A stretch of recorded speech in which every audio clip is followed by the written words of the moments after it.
Olá, sejam bem-vindos, estudantes do 7º ano, para mais essa aula de História. Hoje vocês estão tendo aí a primeira aula de História do 7º ano, com uma retomada de habilidade. E também temos a novidade do chat, né, que os professores estão recolhendo as respostas dos alunos e mandando para nós no chat. Professores, estudantes, são todos muito bem-vindos para a nossa aula. Vamos acompanhar aqui durante todo o momento, o que vocês precisarem, a gente vai se precisar, por exemplo, professor, de repente, coloca um pouco mais de tempo na resposta, a gente coloca, vamos fazer essa aula juntos. E para esta aula, nós temos hoje o professor Carlos Neri. Olá, professor Carlos. Olá, professora Janaína, muito bom dia também aí a galera, os estudantes do 7º ano. Amanhã está muito bonita para nós colocarmos aí o nosso pensamento, né? Desenvolvermos a nossa mentalidade dentro aí dos conhecimentos de história. E nós vamos iniciar hoje essa aula de revisão do 7º ano e vou pedir para a professora Janaína ler para nós o tema da aula, as habilidades e os objetivos. Então, vamos lá. O tema da aula: modernidade, o contexto humanista dos séculos XV e XVI e sua relação com a ciência e a tecnologia. A habilidade do currículo paulista: identificar as principais características dos humanismos e dos renascimentos, analisar seus significados, relacionando-os ao processo de expansão marítima. Objetivos da aula: compreender os acontecimentos e os fatos históricos no fim da Idade Média, a partir da análise das estruturas sociais, econômicas e políticas.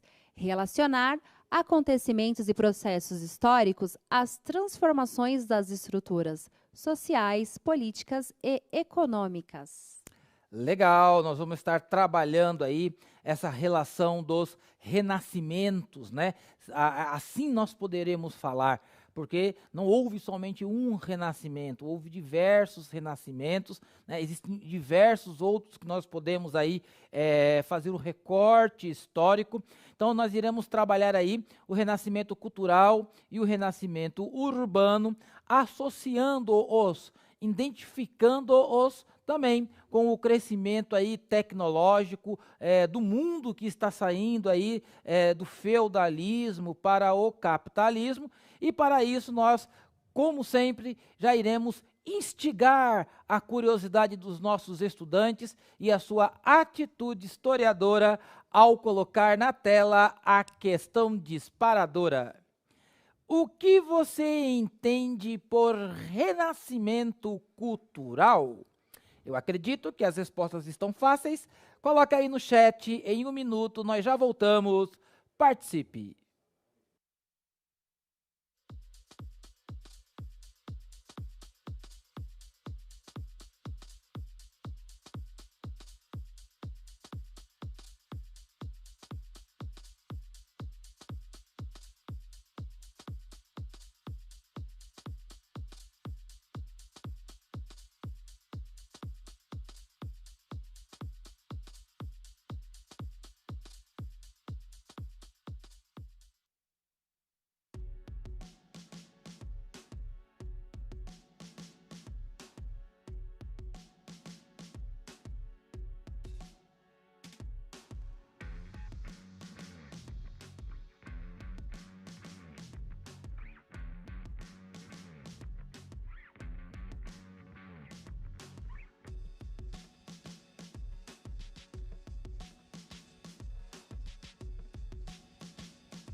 Voltamos. Olha só, professor Carlos, o professor Vicente, ele disse, nova forma de ver as coisas. Esta foi a resposta que ele conseguiu ali recolher dos seus alunos. A Pro Cristina e alguns outros professores estão perguntando se é retomada da antiguidade clássica. E a Pro Adriane está dizendo que é o nascer de uma nova cultura. E aí, Pro? as respostas estão corretas, né? O nascimento de uma nova forma cultural, também uma maneira nova de se enxergar as coisas, e com certeza também dentro desse contexto histórico, uma revalorização aí, né? Como diz a professor Marco, né?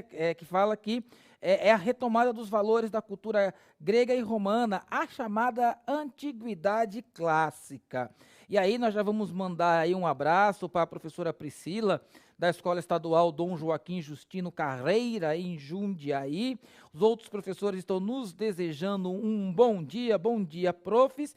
E também temos aqui o professor Luiz Carlos, né? A Escola Manassés, em Piracicaba, está aí ligada com a galera, com os estudantes, aqui nas aulas do Centro de Mídias. Legal, gente, muito interessante aqui as respostas. Eu também estou aqui ligado no chat. Recolha aí 1, 2 ou 3 respostas dos estudantes, porque todos nós estamos nos adaptando aí a esse novo modelo de chat, e coloca aí o nome do estudante, né, que está respondendo, para nós também valorizarmos e abrilhantarmos as respostas que os nossos estudantes estão realizando e nos mandando aqui para a análise nossa, né, dos professores, ok? Vamos então dar continuidade à aula para nós entendermos aí o que foi de fato esse renascimento cultural e esse renascimento urbano, vendo as suas principais características. Vamos lá? Na tela. Transição do feudalismo para o renascimento. Essa palavra renascimento, ou seja, voltar, né, a nascer, é uma espécie de negação dos elementos medievais, fundamentados aí no teocentrismo, né, na forma, vamos dizer assim, na visão religiosa do mundo. Então, como referência, porque se nós olharmos, professora Janaína, eu li um livro ali do século XIII, do século XIV, chamado O Defensor da Paz, né, de Marcílio de Pádua, e as referências desse autor, quando as referências que ele coloca no livro, é a Grécia, né? Ou ele usa a Bíblia também, porque nós estamos falando de um mundo medieval, ele usa então a Bíblia e usa a Grécia antiga, principalmente Aristóteles, que era muito usado pelos escritores medievais. Então, nós poderemos dizer aí que o passado, né, que os chamados renascentistas lá do século XVI, a base, né, que eles vão fundamentar o seu desenvolvimento cultural aí, é o retorno da antiguidade clássica, é a leitura aí da estética grega, da política, do uso da razão, principalmente isso, o uso da razão na explicação da realidade social, da realidade humana. Então, essa ideia do renascimento é uma espécie aí de retorno, né, de remodelação, né, e trazer novamente o uso da razão, e também a referência à arte, à cultura e à literatura grega, né, a literatura grega clássica. Então, por isso que nós chamamos aí a questão desse movimento histórico, desse processo histórico da Idade Média para o Renascimento, por isso que leva-se o nome de Renascimento, porque vai se buscar a base fundamental da explicação da realidade a partir lá das referências da Grécia grega clássica, ok? Vamos então voltar na tela para nós vermos aí a transição do feudalismo para o Renascimento. Nós teremos aí o crescimento das cidades e o surgimento de uma burguesia, né? As cidades eram chamadas também de burgos, né? Havia os burgos, uma espécie aí de residencial, aonde os comerciantes, eles viviam e que, de certa forma, eles não pagavam as taxas, né, que os reis exigiam, né, que deveria se pagar. Então, esses grupos de comerciantes, profissionais liberais da época, eles se tornam uma classe social com muita força e que irá pressionar a monarquia aí nos séculos seguintes. Então, voltando lá no infográfico animado, nós teremos o crescimento das cidades e o surgimento da burguesia. O alinhamento da burguesia com os reis. Por quê? Não havia como fazer um alinhamento com a igreja, porque a igreja pregava contra o acúmulo dos lucros, né? Que os burgueses, de certa forma, defendiam e viviam desse crescimento dos lucros do comércio. Então, eles buscaram apoio nas monarquias, né, nos reis, inclusive para poder aí, bancar as grandes navegações que no século XVI vai acontecer nos chamados aí, descobrimentos e a colonização da América, da Ásia e da África. Então, nesse momento, a burguesia ela está aliada com a monarquia, porque a monarquia dá esse apoio político, jurídico, para que a burguesia possa desenvolver aí os seus propósitos, né? Então, nessa época, já vai surgir alguns banqueiros, já vai surgir pessoas importantes, grandes, né? Vamos colocar numa linguagem bem atual, grandes empresários, grandes cientistas, pessoas do ramo da navegação, construção aí de muitos instrumentos náuticos. Então, a burguesia ela vai precisar estar alinhada aí, ter o acordo com a monarquia. E vamos lá, voltando para o infográfico, teremos aí os chamados descobrimentos e as práticas comerciais mercantilistas, né, que nós também já estudamos, a galera e os estudantes já sabem o que é o mercantilismo. E aí, como os professores colocaram brilhantemente, e como está também na questão disparadora, essa revalorização da antiguidade clássica, de buscar aí um referencial teórico, subsídios teóricos lá atrás na Grécia Antiga. E essa burguesia, né, que na Idade Média era tão desprivilegiada, que viveu ali meio que à margem, quando eles começam a se aproveitar aí da usura, né? Daquela coisa do acúmulo de... E a igreja, né, tinha como um dos pecados capitais. De repente se tornaram uma grande elite que vão movimentar toda a economia a partir de agora e o mundo, né? Vai mudar todas as estruturas econômicas e sociais a partir desse grupo que lá na Idade Média era tão desprivilegiada, que estava à margem, agora eles vão começar aí a ditar as regras. É bem aquilo, né? Não pode ir com eles, junte-se a eles. Isso. E olha, lá no 8º ano, o ano que vem, vocês vão ver como essa burguesia realizou duas grandes revoluções aí, a Revolução Inglesa e a Revolução Francesa. Mas para o 7º ano, são cenas do próximo capítulo, ok? Vamos então para a próxima tela, ver aí esses processos de transição. História, nós precisamos ver as rupturas e as continuidades. Então, nós vamos ter aí, em primeiro lugar, o feudo, não é? Olha aí, né, o castelo, né, e todo esse território rural, onde a sociedade estamental estava organizada. Então, a estrutura social no feudo está lá. Primeiro, aqueles que rezam, quem são? O clero. Aqueles que lutam, quem são? Os nobres da espada, que estão aí guardadinhos dentro do castelo. E teremos aí do lado de fora aqueles que trabalham, que são os servos. Então, os servos é a base de sustentação dessa pirâmide.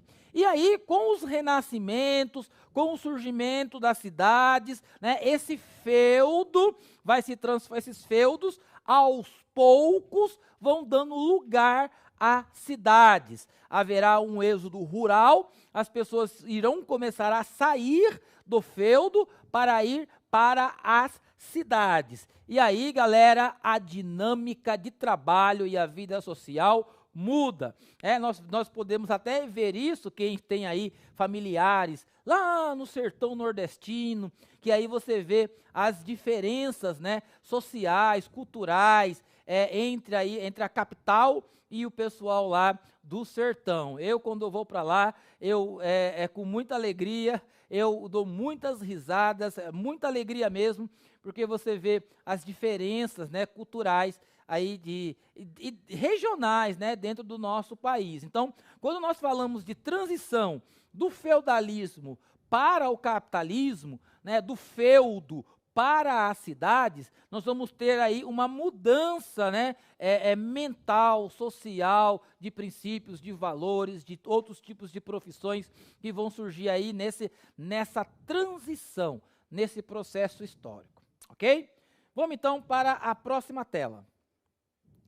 Vamos ter aí como um ponto central aí dessa passagem, é claro que existem diversos fatores que nós poderemos enumerar aí como passagem, né, como processo histórico do feudalismo para o capitalismo, da Idade Média para o Renascimento.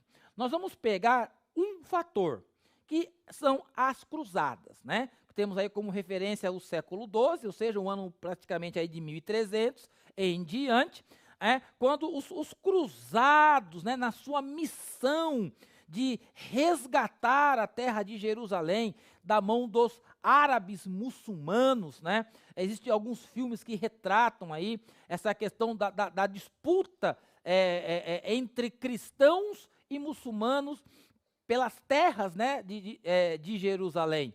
E foi justamente, né, nesses caminhos que eram realizadas as cruzadas, que abriram-se grandes extensões de terra, que proporcionavam, então, a passagem, a caminhada desses soldados, nesses lugares, nesses caminhos traçados, começaram a surgir aí as pequenas feiras livres. E com as pequenas feiras livres, vamos voltar lá na imagem para nós olharmos bem direitinho, né? Com as pequenas feiras livres, nós vamos ter aí também o crescimento, né, vamos dizer assim, de um núcleo ao redor desse campo de trabalho que são as feiras livres. E aí as cidades começarão a se desenvolver. E aí na imagem você pode ver essas grandes extensões de terra, né, seja aí na parte frontal da imagem, seja lá no fundo da imagem, você consegue enxergar aí uma vila que vai se erguendo. Então, nós temos aí, diante de tantos outros fatores que podemos enumerar, nós temos aí um fator que é as cruzadas que proporcionaram aí, nesse caminho feito pelos soldados, o desenvolvimento das feiras livres e também das pequenas vilas que foram crescendo e se tornando cidade. Ou seja, o mundo está mudando. Galerinha do 7º ano ainda não sabe o que é esses processos históricos na própria vida, mas quem nasceu aí no mundo analógico, né, como a maioria de nós, e que agora nos transportamos para o mundo digital, nós vemos aí a passagem, né, de um mundo, né, processos históricos que estão mudando a maneira das pessoas pensarem, de se relacionarem, novas profissões vão surgindo, novos desafios, e lá no período do Renascimento, ali no século XIII, XIV, nós estamos vendo, essa mentalidade feudal, aos poucos, começa a diminuir, e aí uma nova construção social começa a se erguer, e é essa que nós chamamos de Renascimento. Ok? Vamos voltar lá no infográfico? Vem comigo. Cruzadas, ponto principal, nós vamos ter aí, nesse caminho, o desenvolvimento das cidades. Próximo slide, nós vamos ter aqui algumas profissões que foram desenvolvidas aí no século XV e no século XVI. Então, vamos aprender algumas profissões que surgiram com o desenvolvimento do comércio e da cidade? Vamos lá? Nós temos aí a profissão de assagador. Temos também a profissão de alfaiate. Também teremos a profissão de besteiro, né, um militar. E teremos também aí vamos dizer assim, as pequenas indústrias têxteis, as manufaturas têxteis, que já estão aí ganhando força nesse período, com a pessoa aí do mestre tecelão. Só que nós iremos fazer uma atividade com essas profissões. tem uns nomes diferentes aí, não tem? A seguinte atividade é esta. Pegue aí uma palavra ou duas, joga aí na rede, pesquise o significado dessas palavras aí, e aí nós voltamos em 2 minutos. Participe!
Voltamos.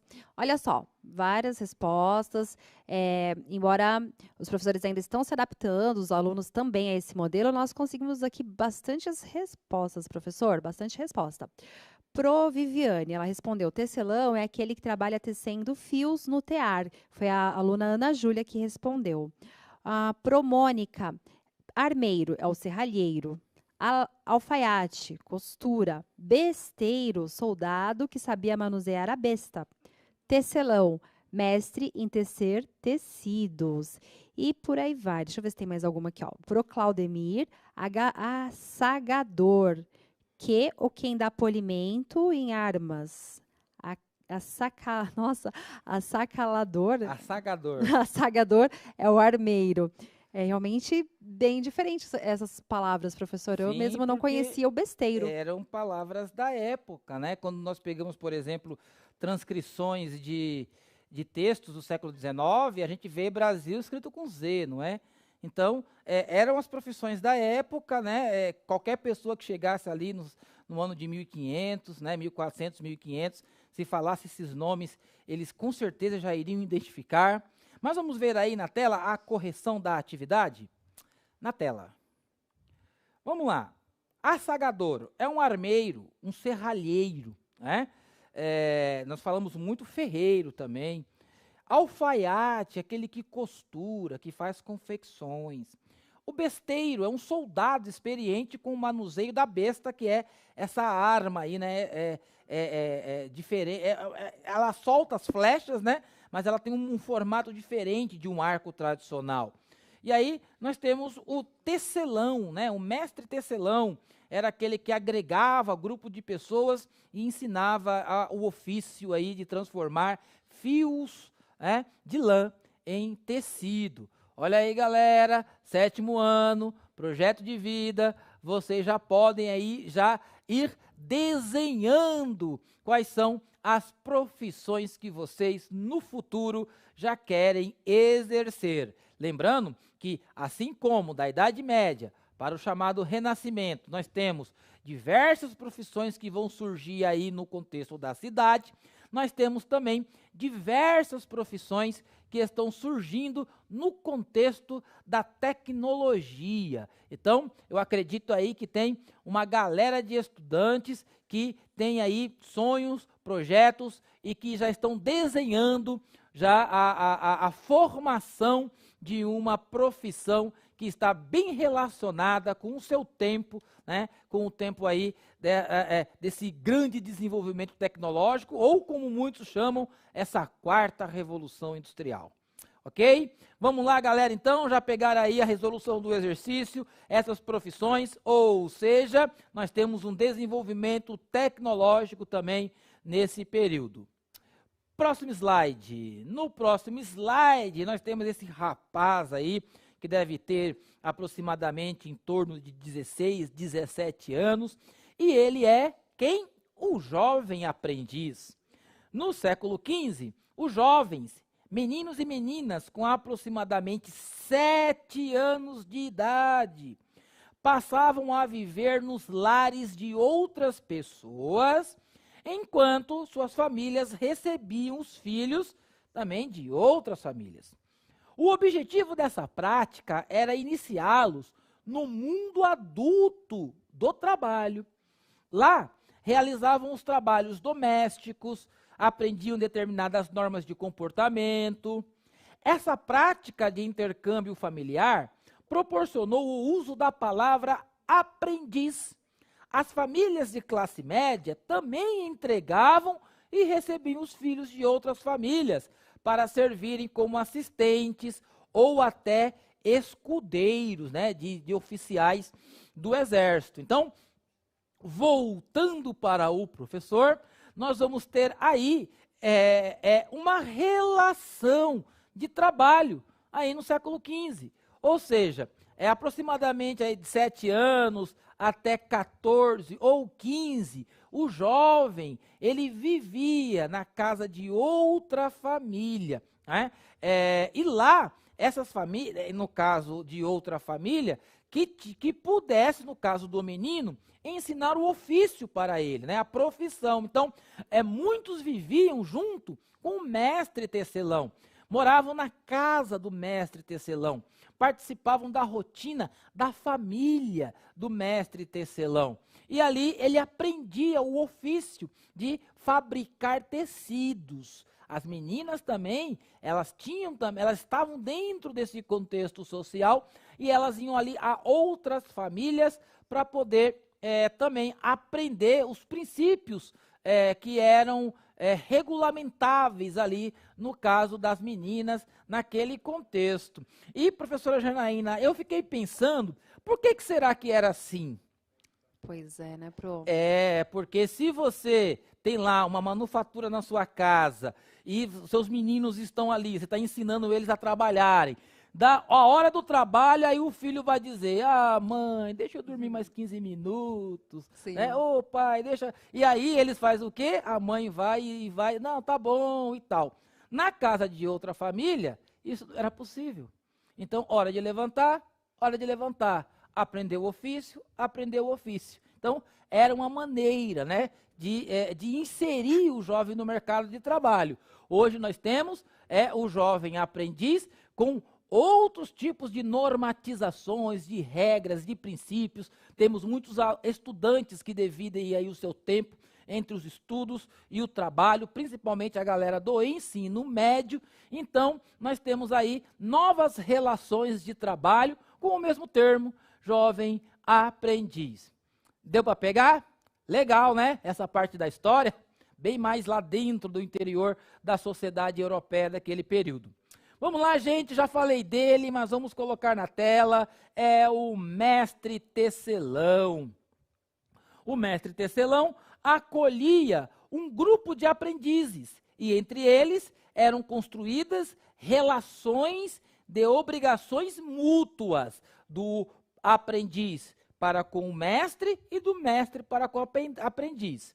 O mestre ensinava o ofício aos aprendizes e assim contribuíam para a formação social, moral e religiosa deles, preparando-os para a vida em sociedade. Então, era uma transição que o jovem tinha aí da infância para o mundo adulto, aprendendo aí as ferramentas, né, que exigiam dele para que ele pudesse se mover e transformar, a ser autônomo, né, e protagonista aí na sua época. Importante também, vamos passar rapidinho, são as corporações de ofício na tela. As corporações de ofício passaram a funcionar a partir do século XII e serviam também para estabelecer relações de auxílio mútuo entre, por exemplo, artesãos e construtores. Dessa forma, as pessoas que estavam migrando lá dos feudos, lá do campo, para as cidades, em busca de uma vida melhor, encontravam nas corporações de ofício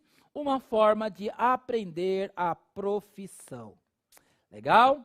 Bem legal, né? Vamos lá, gente. Próxima tela. A aula é bem grande hoje, o tempo é curto. Durante o final do século XV e no século XVI, houve um êxodo do campo para a cidade. Fundamentado na aula e nos conhecimentos adquiridos durante o bimestre, responda: quais as razões ou motivos que impulsionaram o êxodo do campo para a cidade? Quais razões ou motivos que impulsionaram o êxodo do campo para a cidade? 1 minuto e meio, acredito que vocês conseguem responder, mas vão com calma, leia aí o enunciado, preste atenção na imagem, pense e responda, ok? 1 minuto e meio, já voltamos, participe.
Voltamos. Olha só, o Pro Wagner, ele respondeu a fome e o desemprego no campo. Aí a Pro Elizabeth, em busca de novos empregos. Isadore, o comércio. E aí nós temos essas respostas. O professor achou uma aqui também, professor Carlos? Professor Carlos, ele vai dizer: o êxodo do campo ocorreu por causa dos aumentos de oportunidades de enriquecimento nas cidades. Saía da servidão, do feudo, e entrava no mundo do comércio. Então, se você vai ser remunerado em dinheiro para poder você exercer um trabalho, né, exercer o conhecimento, por que ficar, então, lá na servidão?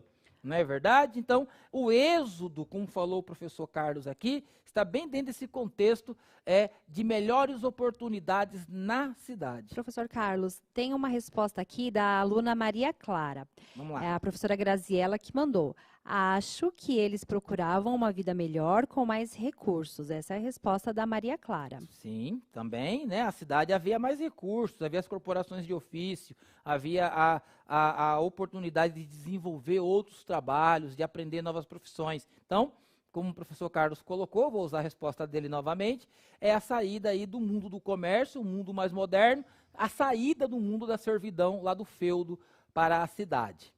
Legal? Vamos lá para o renascimento cultural? Não podemos deixar de falar, né? Renascimento cultural. A palavra renascimento, explicitada nessa aula, está associada à revalorização da antiguidade clássica e da racionalidade que colocou o homem no centro dos debates e da reflexão sobre o mundo. O renascimento cultural revolucionou o pensamento humano e estimulou o desenvolvimento das diversas ciências.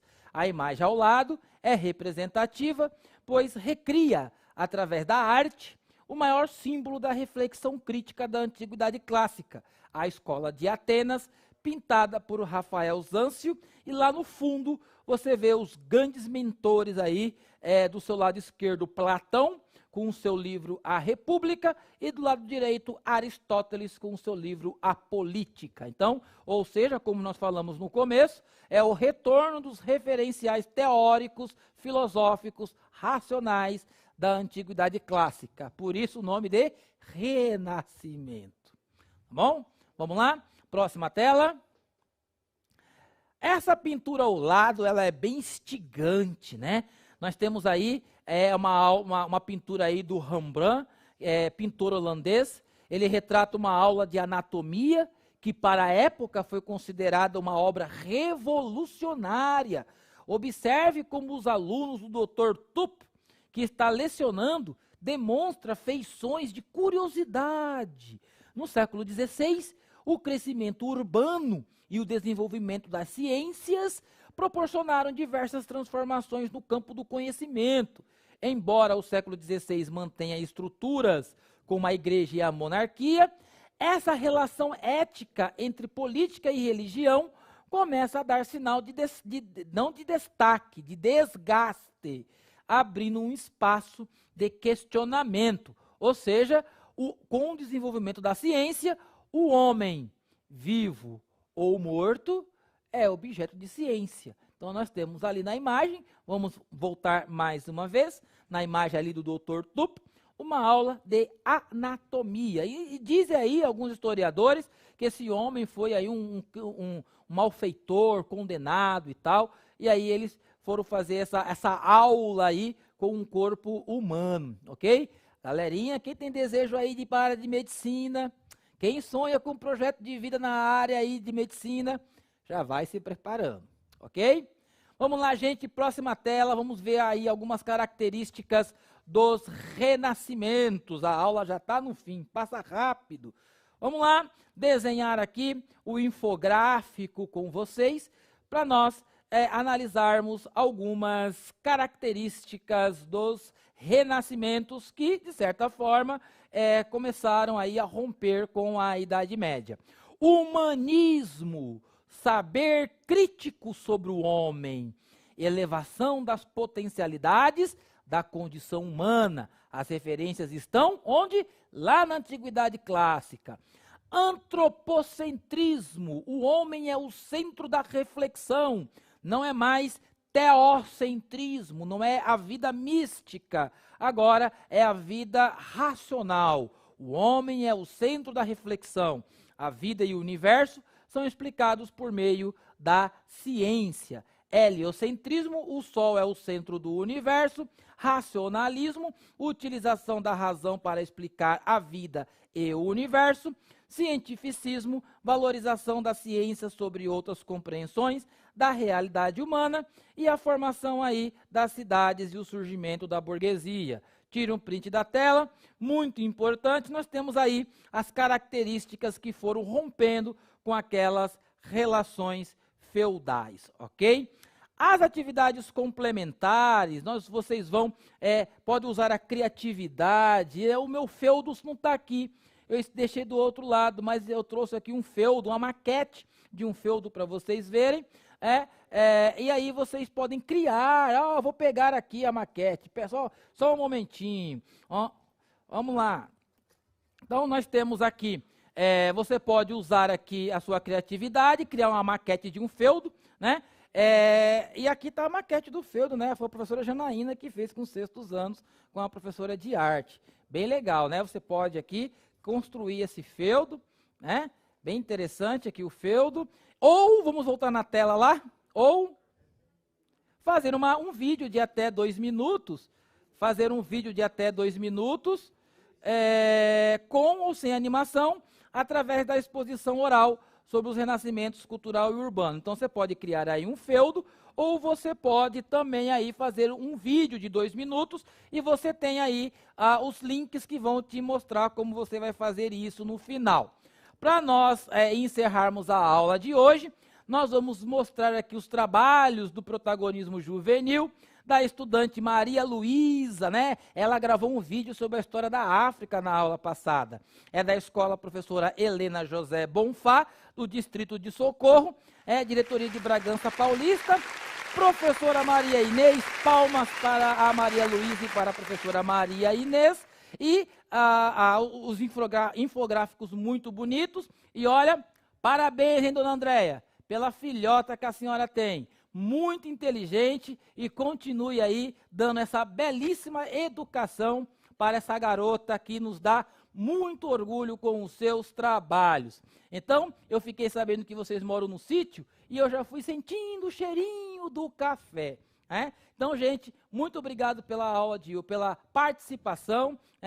Os trabalhos da Maria Luísa, parabéns também pelos seus trabalhos. Continue mandando para nós os trabalhos para nós divulgarmos aqui. Ok, gente? O tempo foi curto, mas deu para desenvolver as habilidades. Professores, muito obrigado pela participação. Vamos continuar motivando a galera e até a próxima aula. Até a próxima aula. Não se esqueçam, dia 22 e 23, Movimento Inova. E avaliem a nossa aula. Tchau, tchau. No final, ok. Tchau, tchau, gente.